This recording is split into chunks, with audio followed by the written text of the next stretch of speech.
Hey everybody, just wanted to give a quick disclaimer here at the top of the video version of today's episode of the Survivor 50 wish list. While we were recording this podcast on Survivor 41 with Maggie Morgan, we had some technical difficulties along the way that led to some desyncing of the audio and the video. The audio is just fine, but at certain points during the video today, there might be a point where it desyncs with the video. So just mind that. Hope you still enjoyed. I think it's a really fun podcast and looking forward to seeing what you have to say about Survivor 41. Hi, everybody, and welcome back to the Survivor 50 Wishlist Podcast, an off-season series where we're trying to figure out who could and should come back for the upcoming returning season of a Survivor 50. My name is Mike Bloom, and it's finally happened. The monster has caught us. We have arrived at the new era of Survivor. Survivor, as we currently know it, season 41. A storm is a-coming. I'm not just talking about the storm that appears in this logo right here. No, we are talking about this cast that brought Survivor back after the pandemic, brought about with a bevy of new twists, advantages, and a brand new way to approach the game, and a cast that we certainly had opinions about back in the fall of 2021. But how do we feel about them in summer 2024? That is not only for me to break down, but also my guest, someone who I imagine would have sold the hell out of all those nonsensical lines that the idol holders had to say at challenges. It is the great Maggie Morgan. Hi, Maggie. Hi, Mike. You know I would have been amazing at that. What would have been your favorite? If I recall correctly, so one of them was, I'm as confused as a goat on AstroTurf. There was the one of, I truly do believe that butterflies are just dead relatives saying hi. And then there was the one about how broccoli reminds me of small trees. I was thinking next season was the, if potatoes have skin, I have skin. Am I a potato? I like the broccoli one. I feel like that would be the easiest. You like what he said about broccoli? I do like what he said about broccoli. Oh my gosh, how fun. Survivor 41 was fun. There were some really ridiculous moments. And you know that that's my thing. I love when people are on the show and I'm like, where on earth did you find this person? Yes. And keep them on my TV forever. So we're going to talk about those people, and we're going to talk about a season that kind of invokes that as well, because again, to place us in history, for the first time in Survivor history, it took a hiatus. It went away for the entirety of a year, obviously due to production being shuttered due to the COVID pandemic. When they came back under some new stipulations, namely a bit of a shortened season to encompass a preseason quarantine time, Survivor struck while the iron is hot and decided to come back with a bunch of new ideas. And they officially coined it the new era of Survivor. And honestly, they haven't looked back. This is the first season to bring in things like Beware advantages, Shipwheel Island, Mergatory, Do or Die, the Hourglass. All of this was in this season to the point where it felt a little discombobulating for us, let alone the contestants that were experiencing it for the first time. I think in retrospect, it is certainly a season that is mostly looked at from a narrative perspective as twist forward, as really introducing these game elements to the point where Jeff is actually looking into the camera and talking to us about them, and we're watching the players react to it. Maybe secondarily is the actual social strategy that is happening sometimes. But it still brought about some stars, some really interesting gameplay, and of course, a lot to talk about when it comes to Survivor 50. To start here, Maggie, what made you interested in this season in particular when it came to putting people on this wish list? So this was the first season that I really watched live because I watched 39 live until the bad stuff went down and then I bailed. I was one of the people who was like, why would I put myself through this and watch this anymore? I'm done. I guess I did watch Survivor 40 live, but then the pandemic hit in the middle of it and things got really weird. So that happened. So Survivor 41 was like, I was a part of RHAP. I was like I had seen all of the Survivor seasons that I would ever really watch beforehand. I went and watched this at a freaking bar in New York with my best friend. We would go every week and watch this season together. Like this to me is like the peak of my Survivor watching experience as an adult. Yeah, I mean, there was nothing like that feeling of when the cast came back and Jeff welcomed everyone to Survivor 41. And he had that rare moment, right? Where like the camera expanded back and we got to see all of the crew and how excited they were to be back as Mhm. well. Because again, it was very atypical. This is one of the hardest working crews in television. I've had the luxury of getting to go out there and just see how much of an iceberg of a production it is of all the people who work tirelessly behind the scenes 24/7 to make sure that the entertainment plays out to our liking in front of us. And it was such a special moment in that first moment to look around at everybody and feel like Survivor's back. Like Mhm. we made it through here and we're on the other side, and maybe we have a new pair of glasses to look through at the game, which I think certainly, even in retrospect, production would say was maybe a little bit of an overshoot in terms of all the things they were throwing into the game. But we really see laid here, Maggie, a lot of the foundations of what Survivor has been for the past couple of years and is going to be for the foreseeable future. Yeah, I thought that the biggest disappointment of the season was actually the production story, the way that this season was produced. I think Hmm. really did a disservice to the amazing cast that they had. And Mm-hmm. that's also part of why I was like, okay, yeah, like let's talk about these people because this is the first season of Survivor with the 50% BIPOC Yes. initiative in place. And you really see that in the quality of the players that are on this season. I think that everybody is really interesting. Mm-hmm. And everybody is somebody who I'm like, I understand why you're on television. And like why you got chosen to play Survivor. I was really let down with the narrative storytelling of the Yeah. season. I think Mm-hmm. that the winner of this season was done a huge disservice by the way that production told her story, and Jeff Probst has said as much Yeah. basically. Well, I suppose he mostly said that about the Gabler season, but But I it's think uh that it's very similar, I would say. And that yeah, a little bit apples and oranges with their games, but I think certainly, the fact that Erica was not tied into a lot of the brand new shiny things that were in the season, and the fact that she got an under the radar edit, especially from a winner perspective, are a little bit in the center of that Venn yeah, diagram. and her big thing that the show or her big move that the show decided to highlight was this twist that everybody hated, including the contestants. The contestants were Mhm. like, "This." Danny literally is like, "This is not fair at all," Mhm. and like that's what she was touted by production as like her big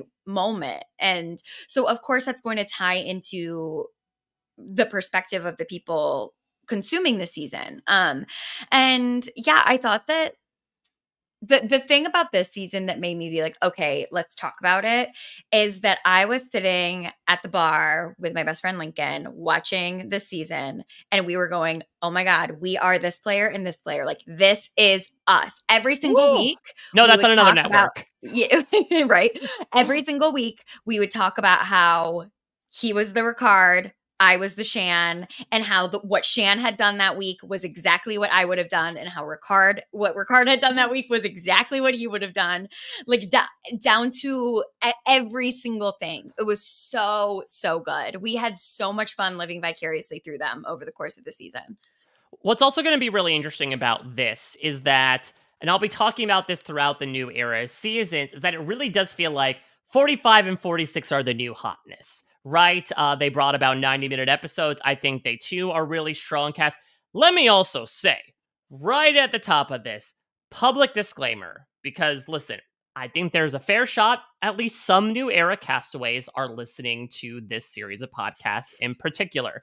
And I will say what I said a few podcasts ago, which is I really love the casting of the new era. In Mm-hmm. my opinion, it is the strongest thing about the new era. The Hard people, agree.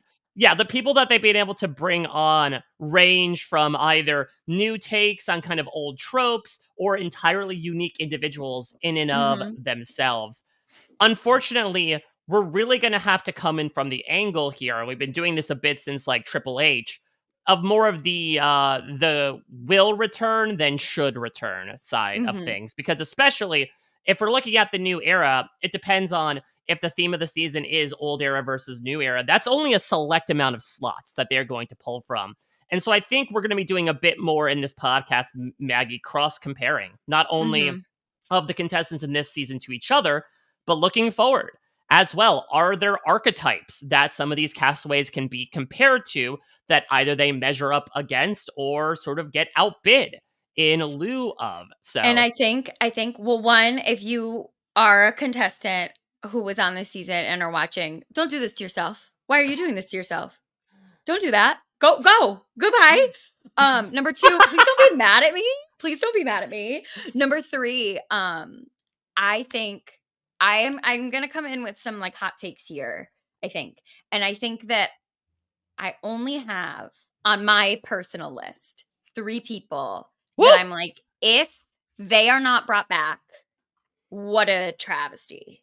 And Mm-hmm. because I think that these 3 people are completely singular and nobody has like there is no other alternative to them. There are other characters who I think are fantastic, who I would Mm-hmm. love to see back, but like you said, I think that they are archetypes that you could find in ranges of season. But I specifically the 3 people that I'm going to bring up, I'm like if they're not on, Jeff Probst, what are you doing? Yeah, and so that's the other thing that I was going to before I went off on my own little trail here is that 45 and 46 are considered, I think, by large, by most people in the fandom, to be like the 2 best new era seasons. And it's been really interesting in this exercise once Jeff announced that 50 would be returnees, is that I think people look back at 41 with a different scope than they certainly did in the fall of 2021. I think, again, especially with the lens of all the things production was doing and what worked and unfortunately what didn't Mhm. work. Again, we talk about the hourglass, which is maybe the worst twist in a Survivor history, to the point that Yeah. even Jeff has been public to be like, yep, that wasn't a good idea, but we tried it. And then also on the fact that, again, it's sort of like, what have you done for me lately? Do you think, from a realistic perspective, I guess to your point about those 3 people that, to your credit, should make this list no matter what, do you think 41 is going to get a little bit looked over here, Yes. unlike a true drop the 4, keep the 1 in a season like Borneo? Yes, I do. I do because I think that the legacy of this season, like I said, was really not served by the production elements. Mm. I think that Erica's win is not like out of all of the wins of the new era is the one that is most often looked over because even though Gabler's win, a lot of people have opinions on it, it was completely shocking. Mhm. And I am not certain that people felt that way about Erica's win. I think it just has maybe been lost a bit to the tendrils of the new era. So I do think that it is going to be the most overlooked. And that's why I'm saying these 3 contestants specifically, don't make that mistake. Don't Alri bring them back, alright. Jeff. Don't make that big mistake. Well, let's Mhm. get into our final 3. Let's stay on the Erica train here. Even though her hair is purple, her discussion on this podcast will be far from it, as we'll talk about her and the other 2 members of the final 3 in Deshawn and Xander. Erica, the lamb to the lion. And to your point, a very odd edit where she is Mhm. quiet in the beginning. Her tribe never goes to tribal council in the pre-merge, and this was with 60-minute episodes, so we barely saw a lot of Luvu. She finally does pop in episode 4 when at least the edit is telling us, like, oh, she's got caught scheming too much. Deshawn and Danny are going to throw the challenge to get rid of her. It's not the case, both on the island and when Nasir just beats the challenge, so they win anyway. She gets the merge and is painted as a typical merge boot until everything is thrown out when it comes to Mergatory and the exile into the Hourglass twist. Erica is saved, and even if you talk about production, looking at her big move as smashing the Hourglass, I think her biggest move is more so the hammer she takes to Shan's game at the final 8, where Shan is going after Erica, eyeballing her as her next big threat. Erica catches wind of this and decides to help put things in motion, where she works alongside Heather, Xander, and Ricard to basically dismantle this other alliance that had been forming in the first part of the merge. They take down Shan, one of the biggest takedowns of a power player we certainly have recently experienced, and then she goes on to win, albeit, maybe a little controversially from a fan perspective. We'll certainly get Mhm. into that with the Xander side of things. Erica has made a name for herself afterwards. She has started her own podcast. She appeared for a brief time on the Traders Canada. I do think an Erica return would be interesting because I think there is this sort of winners at war idea of people didn't respect my win. They said I was too quiet. Let me show you how loud I am. I can get loud too. What the F? I also think there's an interesting idea to the fact that Erica has recently come out as queer.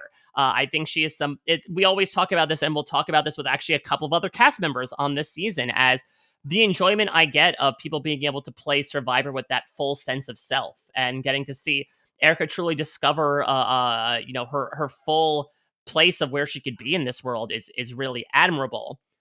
All that being said, Erica has said previously that she would probably only come back if it was an all-winner season, and I do Mhm. not think, of the many themes being thrown out, Winners at War 2 is one of them. Mhm. And the other thing is, again, I think from our perspective, there is some captivation to having this person who had a very underestimated game from the fandom come back and prove the haters wrong. On the other side of things, especially if we're just comparing to the new era, there are so many people that have these big personalities and big gameplay that I think would probably get cast above Erica. Hell, the winner of the season we're going to talk about tomorrow is a key example of that, unfortunately. Yeah, I mean, I think Erica, if she were to get cast on Survivor 50, she might be my winner pick. Like, Mm, you want to talk about Sandra during Heroes Villains, like not really respected game, like a very solid game, but not super respected, not really seen as a threat. Like, I think that if Erica was on this season, I would be like, okay, she's gonna absolutely crush. Because she would be a winner who nobody was scared of, you know? hmm But to your point, I'm not certain that she would be on the season, either from her own choice or due to, there are only so many spots. Let's move one space to her right and let's talk about Deshawn here. Deshawn is a really interesting character because, especially in the post merge, he is personified as a little erratic and a little emotional. I know Mhm. that when I talked, I think with Tiffany in my exit interview, she called him like a spoiled brat at a certain point. He's someone who drops the quote unquote truth bomb during the Danny Tribal Council to try to turn this majority alliance against each other, only to find out that he wasn't in danger in the first place. He does have this brief moment of triumph towards the end where, despite the fact that he struggled to make fire the entire season, he does successfully prevail against Heather and make it to the final three. But from there, it pretty much seems like both him and Xander are largely counted out due to Deshawn just largely ruffling feathers with the jury along the way.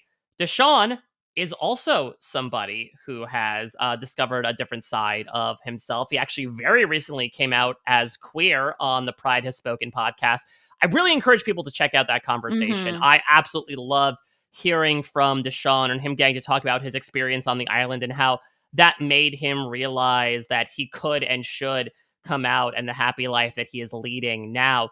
And to that point, again, I think I'd be welcome to see a Deshawn return. I feel like this is a guy that could very easily learn from his mistakes the first time around and be able to, can contain himself a little bit and be able to have a little bit more fun with the game and truly leave everything on the table. I just unfortunately do feel like, again, his is a story that could be told by other more recent, larger personality filled castaways in more new era seasons. Yeah, it's a crowded playing field right now. It is. And I think that if this had happened at Survivor 45 and it was new era returnees, like Deshaun's on the list. Yeah. I would be excited to see him there. Like I think that he, especially after hearing him on The Pride Is Spoken, like I would love to see him back out there. I would love to Yeah. see him on my TV again. And I hope that he is somebody that is in the mix, but I'm just not sure. He's not one of my three that I'm like, don't look over them. And I also think that, this season, their final three fell victim to what happens when you have a fire making twist, which Mm. is your best and most interesting player goes out at 4 or 5, I was gonna and I say, think okay, interesting. We'll get to 4 because I'm sure you have some thoughts there. well, no, but like I think that I have found in the new era personally, and this is not specifically just talking about Erica, Deshawn, and Xander. I'm talking about like every single season in the new era, basically, that I've gone into the finale, with the exception of 45. I Hmm. have been really disappointed because my favorite player and like the player who I'm like, this is who should win the season, goes out in the fire making twist or right around there, right before. Right. And I'm not saying that I haven't loved any of the other winners. Like I was very excited about Marianne's win, all of that, but I just think that one of the functionalities of that fire making twist is that you sometimes get final threes that you wouldn't ask any of them back for an Mm. all-star season. All right. Well, could that be extended to the third member of our final three here? Let's take a bite of some Zandy candy here and talk about Xander Hastings. Xander is of a few people that, look, Jeff said it during that Winners at War finale, like, teenagers, come apply to our show. And everyone was a little nervous in the moment. And when Survivor came back, especially in the beginning, we did get a bit of an influx of people in their late teens and early 20s on the show. Xander being one of them. I believe he had recently graduated college, if I'm remembering correctly. I But think he was still here, in college. oh, really? Yeah. So here was this young, athletic, good-looking, very, affable guy who starts off a little bit on the wrong foot. Like, he's not in any incredible danger, but he is certainly on the outside looking in the pre-merge due to the Yasa women's alliance and the fact that he was the first person, I believe, on the season to find the idol and find out that he doesn't have a vote until everybody says this very silly phrase. And so he sits largely as kind of a non-player for the first half of the game. Then the second half of the game, he does come alive. He starts winning immunity challenges. He's working closely alongside Ricard in particular, but also Erica and Heather. And we saw enough of him to the extent where Survivor fans were thinking, okay, looking at this final three, it's gotta be Xander. Maybe there's a chance it's Erica, but her edit was way too quiet in the pre-merge. Xander has had the most consistent neutral to positive edit, to use a little bit of edgic terms, and he becomes a 0 vote finalist. I And never thought he was going to win. interesting, why?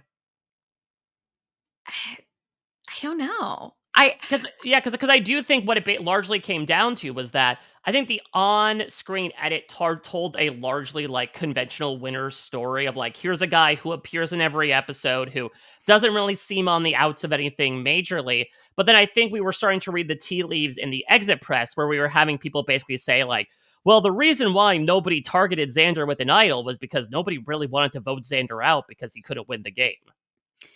Yeah, I mean, I think that I was looking at the strategic powerhouses of the season and who they were threatened by, and they were never really threatened by Xander. Like, Hmm. again, you're saying Shan wanted Erica out. Like, I saw the danger that Erica posed to them versus someone like Xander, who, I think Xander seems like such a sweet kid, like such a sweet Hmm. guy. Oh yeah, I And mean he that was very reaction to funny.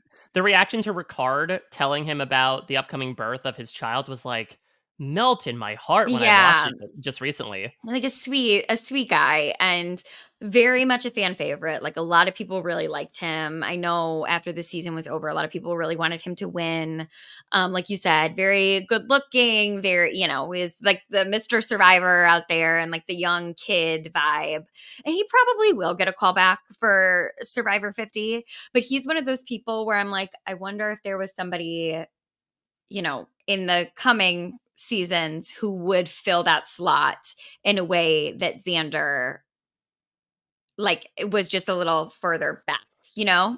Yeah, I mean, the main person that I compare to Xander is Austin from 45. Of again, like very nice, athletic young guys with long hair. One gets involved in a showmance, one gets involved in a rivalry that some thought was a tense showmance in the moment. I do think that, again, this is just putting ourselves back in the fall of 2021, but I do think the fervor around Xander's loss was much larger than the fervor around Austin's Completely loss. agree. Maybe that's because Austin had a little bit more of an understated edit compared to Xander. But like, I saw some corners, Maggie, where people were starting up petitions to raise $1 million to give to Xander because they felt he was completely robbed of it. Wow. I wish someone would do that for me. Maggie, you got to just come onto the show, come onto Survivor 49, and then make it all the way to third place and put out an edit that makes you feel like you were robbed, and then everyone can crowdsource the $1 million for it. And I will be your first dollar, Maggie Morgan. I Thank you, promise Mike you that. Bloom. Thank So, yeah, you. so I do think that Xander does stand for me one of the better chances from a Yeah. memorability perspective Hard of getting agree. called back. Because I do think, though there are other people that would fall into his archetype, and look, he is not necessarily the young buck anymore. He's 23, but he would still have people, even in seasons that we don't know about, Maggie, assumingly coming on. If we have some teenagers or people in their early 20s who blows everyone's socks off, Xander would get replaced. But I do think, especially at the time, there was so much popularity Yeah. around Xander. And I don't think there's as much of a big narrative for him to come back as much as Erica or Deshawn in terms of like, what do I need to make up for? But I do think there's a little bit of like a second chance narrative to him of like, last time I Mhm. got to the end and nobody respected my game. Now I'm going to show that I can make moves. So they're forced to vote for me at the end. Yeah, I mean, I think that if I were to rank the chance of someone coming back from the season, I have my 3 and then Xander's 4. You know, Mm-hmm. I think that Xander slips in there at the end. And the only reason that I would say he's not a guarantee is because there have been other people who sort of fit his archetype who've played since. But I agree with you. I think that he maybe looms larger than like an Austin would. All right, well, let's move into our jury here, because if I was to say, we've got a lot of characters to talk about here. Working our way up, Baruch Hashem, it is Tiffany Seeley. This is Nasir, who gets booted right after her, followed by one of the masterminds of Yasa, of course, the great Dr. Evie Jogoda. Then one of the masterminds of the season, as you were mentioning in Shan, I suppose the U to Lincoln. Then we have Liana, not my B&B partner, but one of the Mhm. younger cast members on the season and someone who ends up linking up with Shan towards the end. We have former NFL player turned Survivor player turned challenge champion in the form Woo! of Danny McCrae. We have Shan's partner in crime before he decides to turn on her in the form of Ricard. And we have our 4th place finisher in Erica's number 1 and the Jennifer Coolidge lookalike in Heather. I think it's only proper, Maggie. Oh my God, that's Shan's music. Yes, it is time to talk about whether Shan Smith will have a reprise of the Shantham on Survivor 50. Because, again, it's so interesting to only go back a few years and see where the fandom was. People were absolutely gaga over Shan. I am. Yeah, there were so many Yeah. opinions in the middle of the season, even being like, she is one of the biggest stars we've encountered in some time. Bring her back immediately.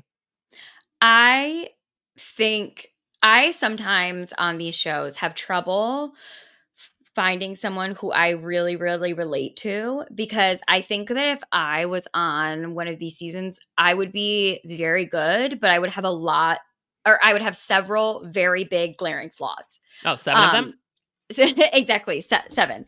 But so somebody like Shan, I was like, you are me. I am you. I get you. I am like, I was like, this is incredible. And I don't watch these shows because I want to see somebody who's just like me on the screen. Like, that's not why I'm like, like I said, I like to watch people and be like, where did they find them? Keep them on my screen forever.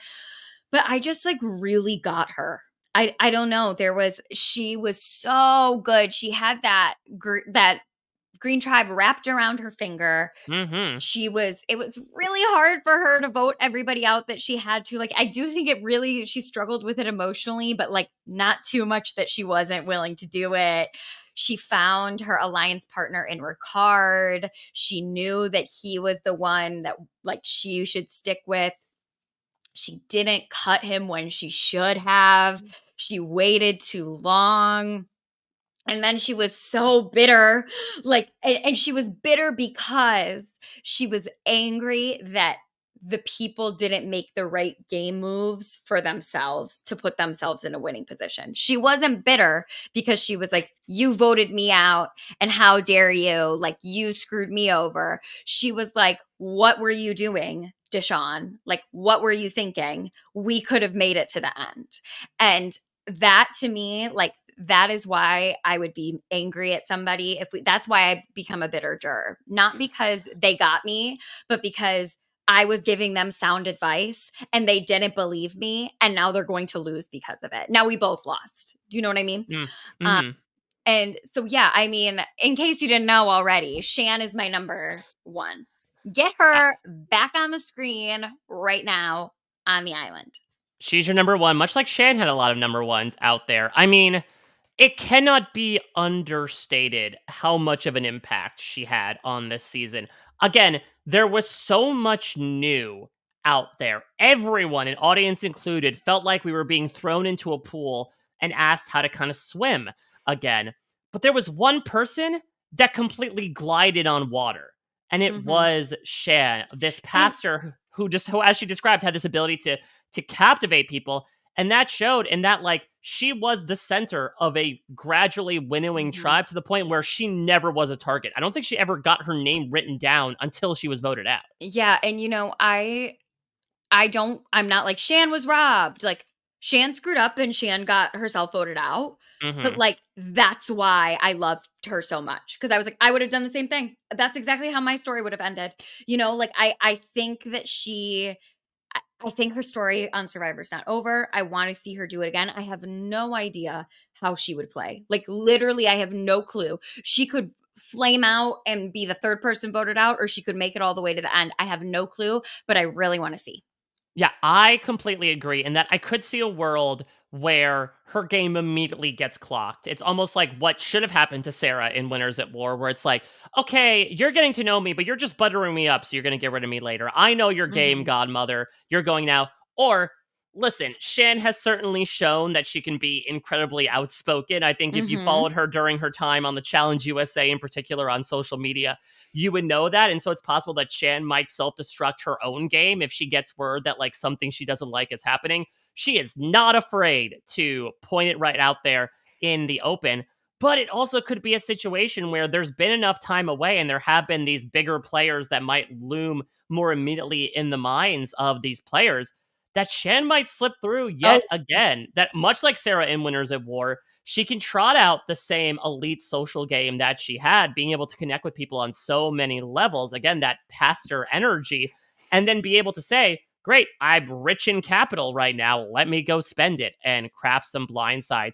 To your point, I think there is a narrative to her not necessarily being done yet, and that she really had her legs cut out from under her. It mhm. really did feel like between the all black alliance that she had brought together and her bond with Ricard, she really felt like she had gotten everything done that she wanted. She was even able to pull off this like really interesting maneuver in the split tribal council where Nasir went, where she actually used the extra vote to force a Mhm. tie Oh, just she's in so case. smart. Yeah, So smart. so I would be really intrigued to see how she would play now as well, just as a person. You know, Mhm. Shan is 37 right now. Her life has certainly changed. She has moved on from being a pastor more so into content creation. Actually, Mhm. went viral a little bit, Maggie. I don't know if you did you ever see the TikTok that Shan made when the Queen died?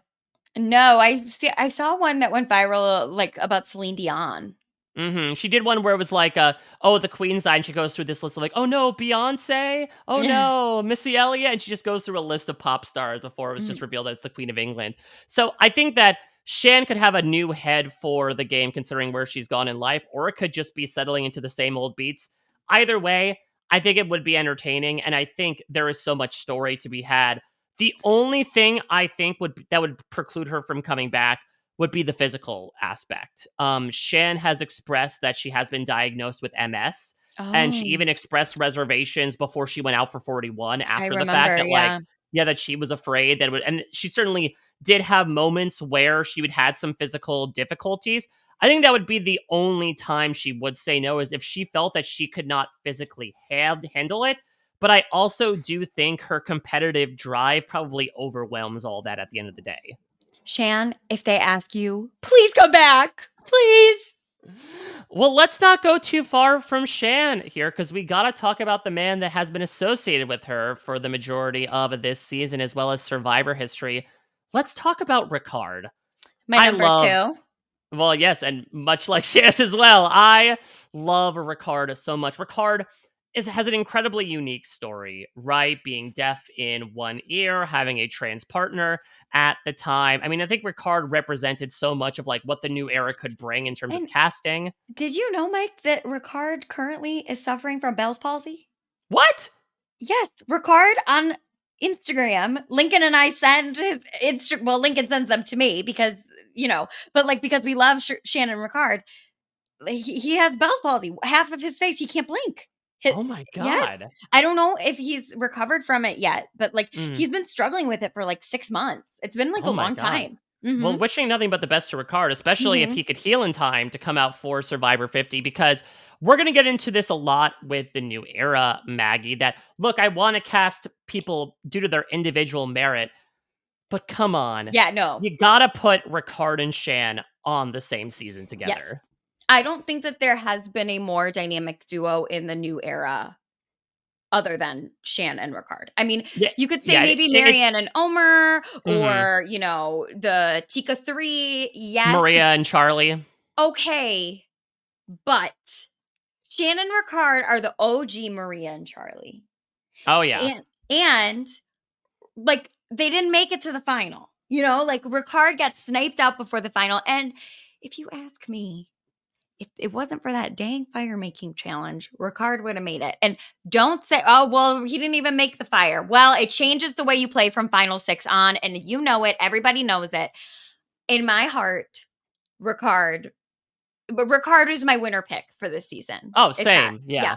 And so, I mean, I think that it would be a complete and utter shame if Ricard does not get asked back for Survivor 50 with Shan. Like, Yeah. what a missed opportunity if that doesn't happen. Truly. Well, especially because there is both on island and off island unfinished business. Of course, Yes. on island, again, these two were thick as thieves, ran all of Uwa together pretty much from the beginning to the point where they were the only two remaining. And then Mhm. even then, it seemed like this was going to be a Matt Singh situation of, okay, they survived this tribe culling, and now they're brought in to be in the middle people, and now they're going to make their way to the end. But Shan hears that Ricard's name is up, and she gets pretty dang mad at Deshaun and Danny. Ricard hears his name is up and says, okay, this is my opportunity to take out Shan. And he makes one of the biggest betrayals that Mhm. we've seen in that era of Survivor before, Yep. and it's interesting because, to your point, I do wonder how many people in future New Era seasons saw what happened with the downfall of Shan, and how much of that informed their mindset as well of like, all right, listen, a number one is just about as good as far as you let them into the game. And if they're not working out for you, and if they're in between you and $1 million, they got to go ASAP. Yeah. I mean, I really, really hope that they are both brought back. I would die for when they both have made it from their starting tribes and they merge or there's a swap. Like, come on. You can't pay for that kind of content, like so good. And I think that just like Ricard is really different. Ricard is a Yeah. really different type of player beyond the personal storyline. Ricard is icy.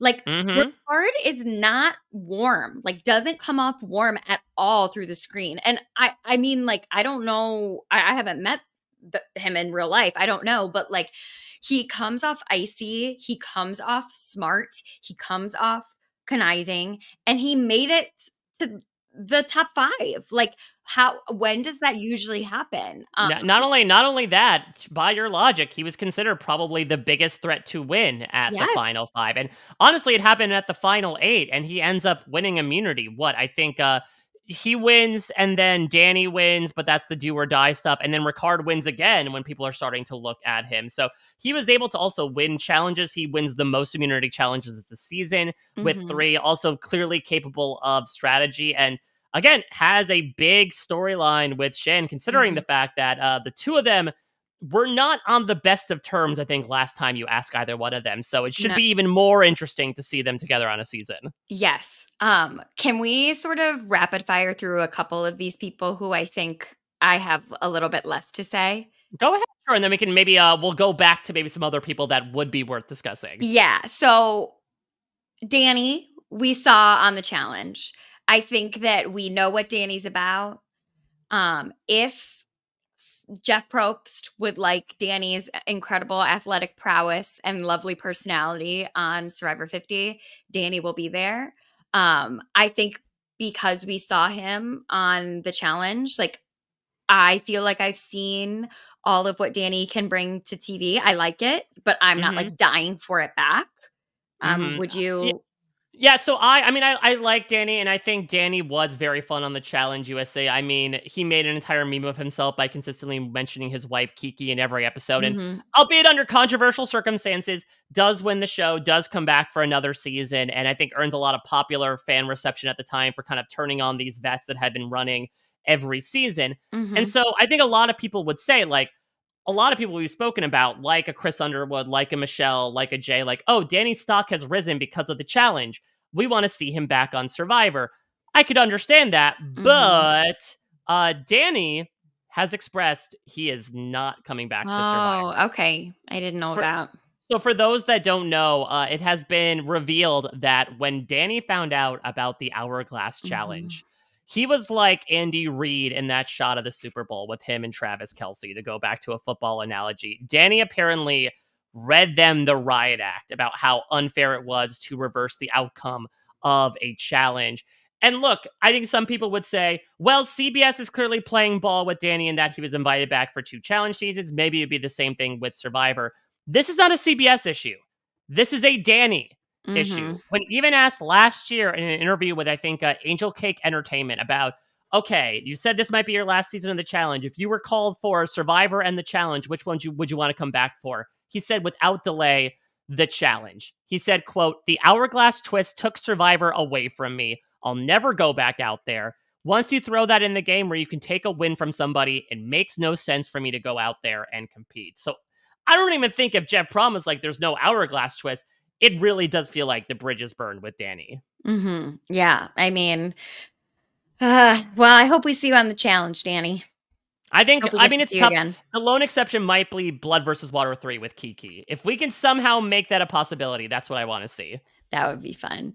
The other person who I feel, well, one of the other people who I feel I don't really have much to say about is Heather, sweet Heather, who got Yeah. purple edit ever. Like, I feel like we didn't even see her on the season, you know? Yeah, I think on paper it would be a very interesting person to bring back, just because, again, from what we've heard, she was much more integral to the story than what we knew, which was basically she was Erica's number one ally and she really struggled catching a ball during Mm. that challenge, to the point where Ricard told me, like, if Heather had made it to the end instead of Erica, he would have voted for Heather. And there's a chance that if Heather's sitting there with Deshaun and Xander, that Heather is the winner of your season. The fact of the matter is, again, we have to bake some realism in this new era seasons, especially. And as much as I would understand fans want to clamor for like a second chance for one of the most under-edited contestants of the new era, I just think from a pragmatic perspective, there's next to no chance production would bring her back. No, no. Well, let's Mm. move towards the beginning of the jury here, because I want to take a couple of hits on these people who I think all have some interesting stories. Let's start with Tiffany. I think Tiffany is one of the bigger personalities on this season, which is interesting because I think Tiffany's story, right, was that like I don't know if she was an alternate, but she got called pretty last minute to be on Mhm. Survivor 41 and pretty much comes shot out of a cannon. You know, there's that fun sequence where like she's confused about the Beware advantage, about figuring out Xander's vote and the fact that he doesn't have a vote. She was definitely presented as one of the larger personalities on behalf of that Yasa 3, and she ends up going first member of the jury. Of course, has had a long afterlife after Survivor, making frequent guest appearances on Why X Lost. It is definitely, again, gone to show why Survivor cast her. The other thing is that, not to talk about the later days of it all, to quote another future jury member, but Tiffany is 50 years old. And listen, I think there are certainly a lot of other people in the new era who come on in their 40s, in their 50s. And not to say that we have one big bucket for everyone over a certain age number, but do you think Tiffany's chances of getting on are obfuscated by some of the quote unquote older castaways that came after her? I don't think that Tiffany like is comparable to the other older cast. Like I wouldn't put her in that category. The Okay. category that I would put her in, like the archetype, is the like huge personality archetype. Like Like Carolyn. yeah, like I think she's battling with Carolyn for a slot. And like in that Hmm. situation, we all know who's gonna win that. If that is, the battle. But like I think Tiffany would be fantastic. I The only reason that I'm like, I don't know that she will be there is because of the archetype of it all. But like if you put Tiffany on television, we're all having a great time. We're all Yeah. loving her. We're all loving life. Like if she doesn't make it on Survivor 50, I hope she makes it on another Survivor season or is back on our television because she's just fantastic. Yeah, I completely agree. Again, very outspoken, someone to Mhm. just brazenly say what she's feeling, someone to like start a live tribal council with Heather just to like, stir Michigas up before she ends up Yeah, getting and voted out. like had some really great strategic moments. Like wasn't just personality. She, did the fake idol with Xander and Evie. Like she had great moments of strategy as well. Like she was fantastic on the season and I would love to see her back.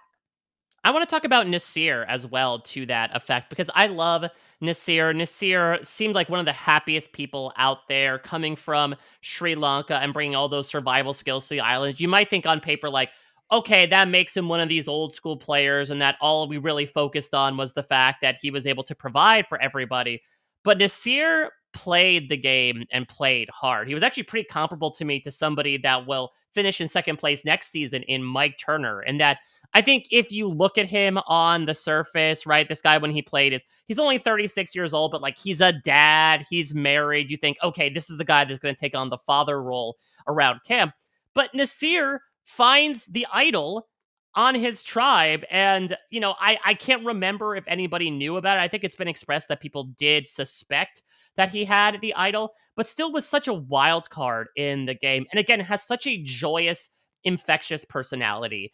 I think the downside to Nasir would be that he did get a quieter edit, Yes. I think, compared to especially a lot of the other jurors. So that is something that might make him fall out of favor or memorability in the eyes of the viewers, ergo the producers. But I would certainly be welcome to see Nasir come back as well. Yeah, Nasir wouldn't surprise me if he came back. I would Yeah. be like, solid choice, I think that he's really a different type of personality than we usually see on the Yeah. show, although you did just compare him to somebody who's on the next season. So, I think that and who was like a second place finisher, and I do think maybe is a lock to come back for Survivor. I didn't do this isn't the Survivor 42 podcast, but I put Mike pretty high up on the list. So yeah, but I think that if Nasir is one of the people that they choose, I would not be mad about it at all. Completely agree. Let's keep going with the person who went alongside him in this odd split tribal council. Let's talk about Evie. And Evie, I love Evie so much. I mean, Evie was this person that maybe screwed puzzle designers for a brief period of time when they showed, like, oh, hey, I studied this puzzle and so I conquered it in like a minute and a half. And Survivor's like, oh my God, that's fantastic. Keep doing that until you do it too much. Then we're going to say don't do it anymore. But Evie was somebody that came in with, as I think obviously personified as one of the bigger brains on the tribe, certainly personified as one of the bigger strategic forces from a narrative perspective of the Yasa group. And talk about the game getting turned topsy-turvy once Mm-hmm. Mergatory happens, where they wind up in the losing group. First, they were in the winning group, but then they were in the losing group. And then they pretty much become the target initially of Luvu. And so then it just becomes this matter of them and Tiffany and Xander playing three-card Monty with the idol, trying to be like, okay, we got to make sure that Xander doesn't play it on Evie, so we'll steal it from Xander. Oh, wait, actually, Xander already gave it to Tiffany to hold on to. So Evie's able to survive that. Then they win an immunity challenge, a very crucial immunity challenge, lasting like 4 minutes in the shortest endurance challenge ever to survive. Tiffany goes, and then finally their game runs short. They run out of wiggle room at the split tribal council, where it's pretty much them and Xander versus the world, and they go out here. And again, I'll speak about what has happened since their time on the show. Evie's in this really unique category because between the filming of 41 and the airing of 41, they came out as non-binary, which I believe made them the first non-binary contestant in Survivor history. And again, I do think that Evie themselves would probably feel that if they got the chance to play now, they would have a much better headspace for how to approach the game with that true sense of self. Yeah, I mean, I think Evie's my number 3. I think Evie is a slam dunk. I think that if you don't put Evie on Survivor 50, what are you doing?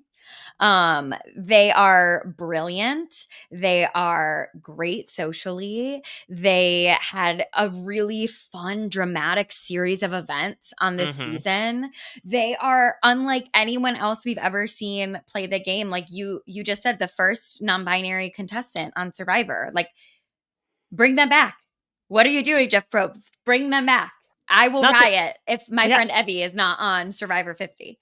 Well, not to mention, I do think out of this cast, listen, sometimes time passes and people tend to kind of disassociate themselves or distance themselves more from their time on Survivor. Evie has been like one of those people, at least from an RHAP perspective, to I think still really hang out in the immediate circles, co-hosted a couple of live know-it-all events, obviously helps co-helm the Pride Has Spoken. And so also is like very involved in liaising with a lot of alumni as well. They're just so cool. Like, I've gotten the opportunity to meet them and hang out with them at a couple of these events, and like they've come on a couple of my podcasts. Like, they're just a really cool person. And that, of course, transfers to social game, and they have this big brain and these like I just am like, what? Of course, bring them back. What are you doing? Well, last person we got to talk about is someone who walked the game alongside Evie and then Shan before she was taken out in the odd, like, do or die tribal council. Let's talk about Liana here, because Liana plays the game at only 20 years old. And I think, unfortunately, is kind of broad brushed with this rivalry with Xander. What was it that she says while she's sitting on the bench of like, I just want his stupid face to break or like I just hate his stupid face or something. Yeah. That's exactly what it was.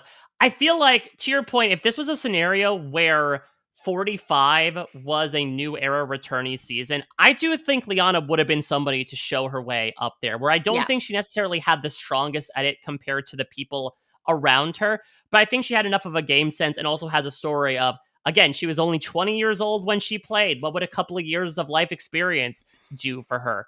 I do think, unfortunately, now, while she would be a welcome presence on 50, she's a little outmatched by others that have come after her. I would agree. I think that I would be interested to see what she could do now with a little more experience. And I would, again, somebody who I would be like, oh, good for her that she made it back on. You know, I would be like, oh, this is exciting. Like, I'm excited to see what she can do. I wouldn't be like, why did they bring her back? You know what I mean? But I just am not sure that she'll make the short list. I mean, I hope she does if she wants to be there, but I'm just not sure. Like, there have been young female contestants who are finding their way, you know, after her, who I think maybe would out edge her in that spot. All right, now let's move into our pre-jury contestants here. And Maggie, let me put out a bit of a hot take to perhaps spoil the upcoming 5 podcasts after this. I do think, realistically, with a couple of exceptions, it's going to be very tough for pre-jury new era players to get onto the season. Again, if it was new era only, there might be the chance that a couple sneaks through.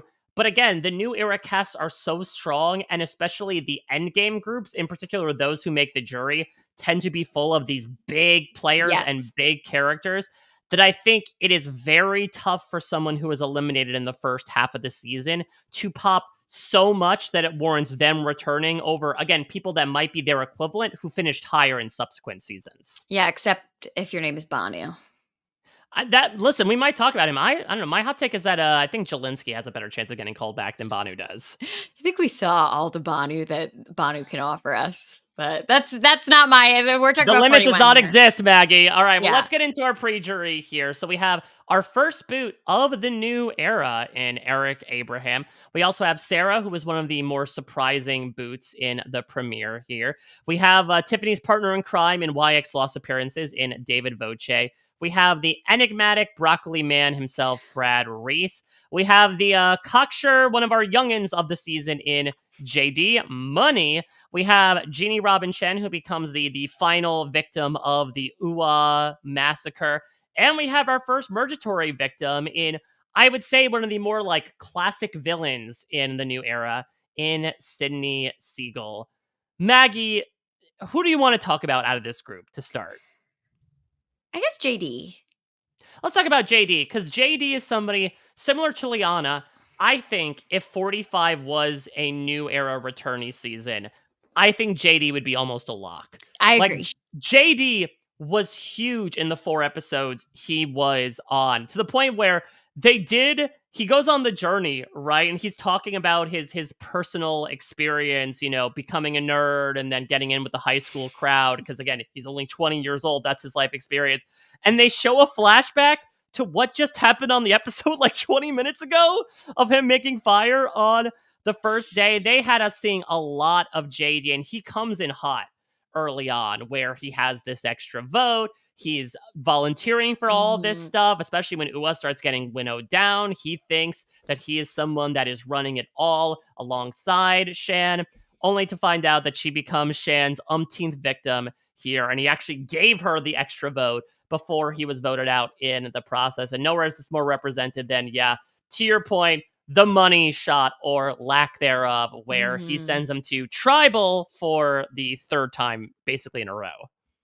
Yeah, and I do think it was tough for JD after the season was over. I don't think that JD had like the best experience watching himself back and the online discourse. Like, I do think that it was a tough time for him, which I do have great empathy for anybody who went on reality TV and struggles watching themselves. Like, you are braver than me, good, like, take care of yourself, but I agree with you. I think JD is like the OG new era Jelinski sort of vibe of like, no, I'm serious. Like, somebody who's like, I'm here. This is amazing. And then like everything just goes wrong and they kind of give you a dodo edit.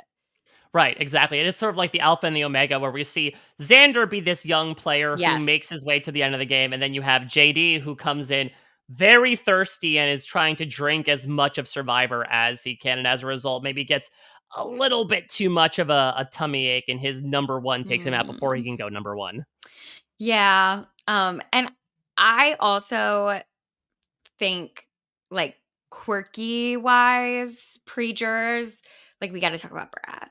Oh, Brad is so great. And Brad is almost what I was speaking about with Nasir as well, in that this is a guy who I believe is the oldest person on the season at 49. Yes, I can confirm that is the case. Oh, no, Abraham was 50. But Brad is considerably older than a lot of the people around him. And again, you think like, rancher from Wyoming, first contestant from Wyoming, married dad. This guy's just going to be the calm papa of the tribe.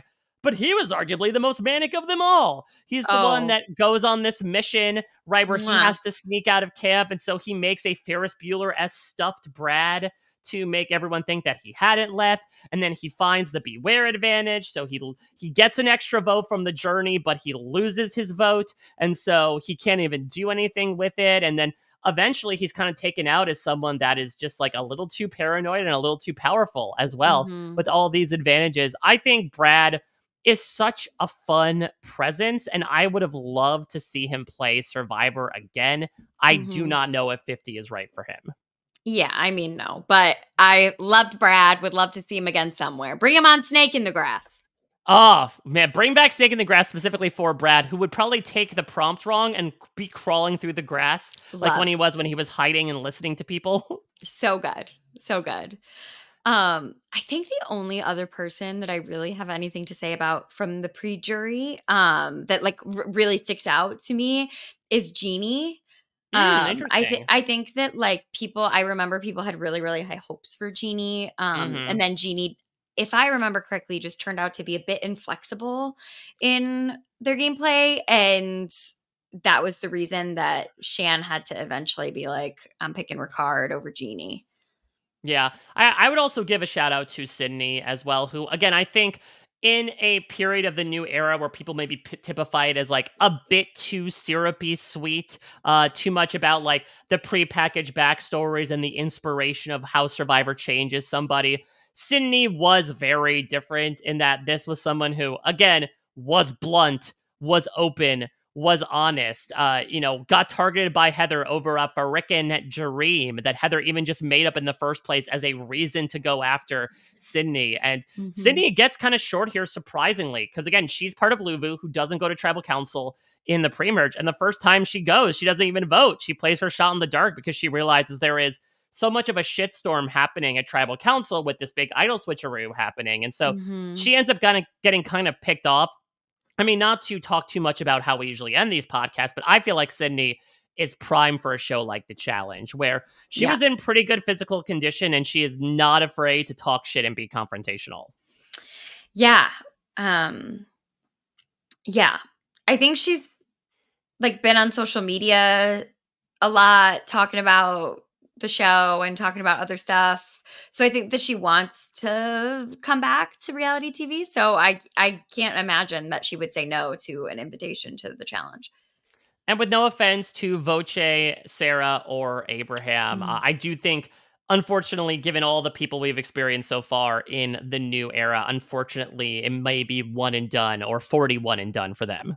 Yeah, but Voce like hangs out on RHAP, super Yeah. fun. Like I love that. I think that that's if I went on Survivor, I would be like, I get to be on RHAP now. You know, like that was for real. No, that was like one of my things. Like if I went on Big Brother, maybe that I could be on RHAP.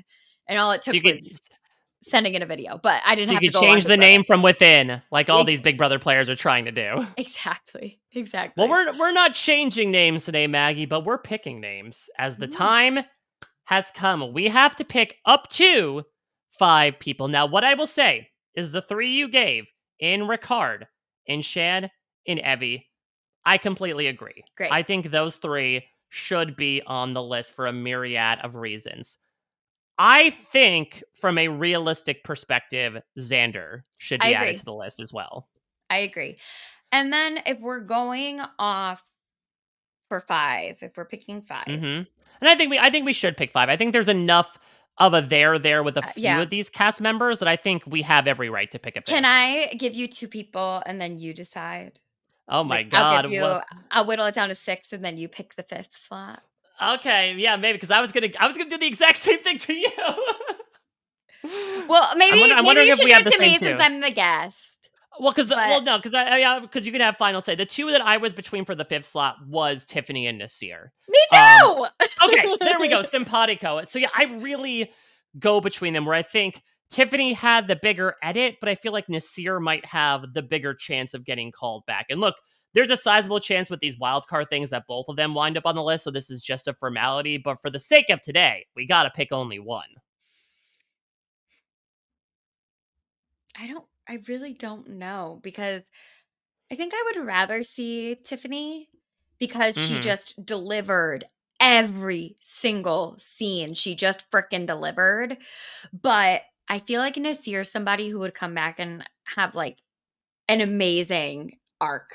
You know, like Yeah. like would come back and have like an amazing second time out there and like do really well and like find himself out there in a way. Whereas like Tiffany would come back and it would still be bangers all the time, but it's just more Tiffany. You know? I would probably I might go Nasir Okay. here.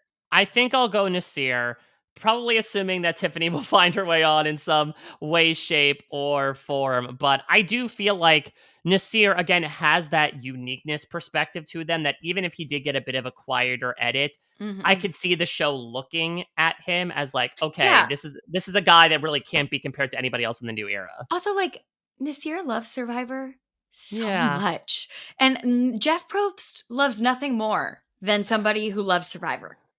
that's So, very true. yeah. Okay, so those are our five. In order of finish, and I'll throw some ages here on top of it. We have Xander, who is 23. We have Ricard, who is 34. We have Shan, who is 37. Evie, who is 31. And Nasir, who is 40. And we've got, 3, 5, 8, 9, 10 is that nice little streak in the middle of the jury is shown up here on the wish list. Final thing, Maggie, as I mentioned before, is there anyone from this season that you would want to see on another reality show? I know we've already got a couple people answering that question for us in the form of Danny and Shan, but anybody else, any other shows? Yeah, Tiffany. Tiffany would be so fun on The Amazing Race. Tiffany would be really fun on The Amazing Race. I was going to say Ricard and Xander for The Amazing Race. I think Ricard and Shan would be the more interesting dynamic, but I think Ricard and Xander would be the pair to actually go on together. In fact, I believe Ricard put out a statement at one point being like, put me and Xander on The Amazing Race. Well, I know Tiffany and Evie are still incredibly close. Hmm. So, Tiffany and Evie on The Amazing, I was thinking, like, Tiffany and her son. Doesn't she have a son? She does have a son. Yeah, Yeah, I think like, any family member of Tiffany would be great. Bring back the family yes. edition and put 4 Seelys on there. I mean, like, Tiffany would be Tiffany trying to run for a plane, Tiffany trying to do these chat. Like, Tiffany is just amazing. Put Tiffany on anything. Tiffany for like the traders slash the mole, I Ah, think would be great as well. Tiffany on the Traders would be so good. I mean, I think Shan on the traders would be pretty dang fantastic. I know the Survivor casting with the traders, they really aim for like the top tier Well, household she could be names. on she's from Canada, so she could be on Traders Canada. That's so true. She could Mhm. follow up in Erica's footsteps. I don't believe she's been announced on the upcoming season, but hopefully they do more so that she could come back. I think that's a very good idea. Mhm. I put Um, put Brad on Tough as Nails. sure. Yeah. And I feel like put JD on like one of those like Squid Game or like they announced like a Mr. Yeah. Beast reality show, which may not be a thing considering some of the recent news about Mr. Beast, but like put him on one of those big, exciting, energetic, physical streaming challenges. Because I feel like that is in JD's wheelhouse over Survivor. Sure. Love that. Love that. I do wanna say, like, looking over the cast again, like, when you put up the jury, I was like, "Ugh, it's a great cast." Like, it's great. Really, Yeah. that's why I said, like, I feel like any negative feelings towards this season, like, all have to do with production and have nothing to do with the quality of the players on the season. They were great personalities, and every single one of them was really interesting. I don't disagree at all. I had a lot of fun going over this cast and looking at, again, a season that largely does get looked over in the new Mhm. era in 41. And let's see if production does pull on a couple of these people to bring into 50. And Maggie, maybe your opinions will carry over into tomorrow as well, because the game structure certainly did. Survivor tried this audacious experiment where they said, season 42 does not know what season 41 had. So we can theoretically rerun the same season back, and as a result, we got something incredibly different in Survivor 42. Yeah, and also I'm very sorry to whoever the guests are for like 42, but like at the rest of the new era, I was giving like huge opinions and I was like, well, they're locked. They're like, sorry. This is a 41 What you're podcast. I here shouldn't have to been do! stomping on This the is what. turf of other people. No, you're the goat on AstroTurf is chomping, not you, Yeah. Maggie. Don't you worry. Well, luckily, I don't think the guest tomorrow will mind. It is the one and only Brian Scally. He will be Oh, joining me to talk through who from 42 should come back. And listen, if you thought your job was hard today, we're just getting started because again, these casts are stacked. But I'm hmm. going to keep going into those hot takes here, Maggie. You mentioned a couple locks, but who, in your opinion, would be on your personal short list for 42? Omer, Mm-hmm. Marianne, Mm-hmm. Mike. Mm-hmm. Oh gosh, now everybody's running together. I have to look up the cast.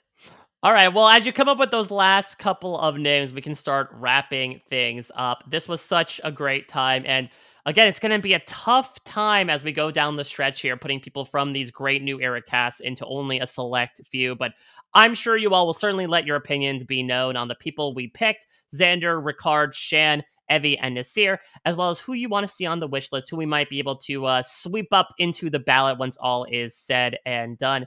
In the meantime, Maggie, I know you have so much going on in the world of podcasting. What would you like to plug? Yeah, I'm all over Big Brother right now. So, like, it's a big season. There's a lot going on. Come check us out over there. If you want to follow me, I am on Instagram and TikTok at Emma Morgan _. And I have somebody else from Survivor Oh, 42 to be on the short list. who's that? The one and only Zach Wurtenberger. Bring him Oh, there we back. go. Bring him back. I mean, he's gotten so much mention on Big Brother. He might as well be a contestant there. Yeah, definitely. Oh, so Then fun. he can say, "Be you, Corey." Yeah. Well, he's got to make it that far, but he can do it, Zach. You can do it. You can do it. Sorry, Zach. Absolutely. I'm just another person giving Zach Wurtenberger strays. I'm sorry. That's fine. Listen, it happens to all of us. Tomorrow, we'll be back seeing how many more strays are coming Zach's way as we talk to the cast of Survivor 42 with Brian Scally. Thank you all so much for listening. Maggie, thank you. Fantastic job as per usual. Until next time, Thanks, everybody, Nick. take care. Bye-bye.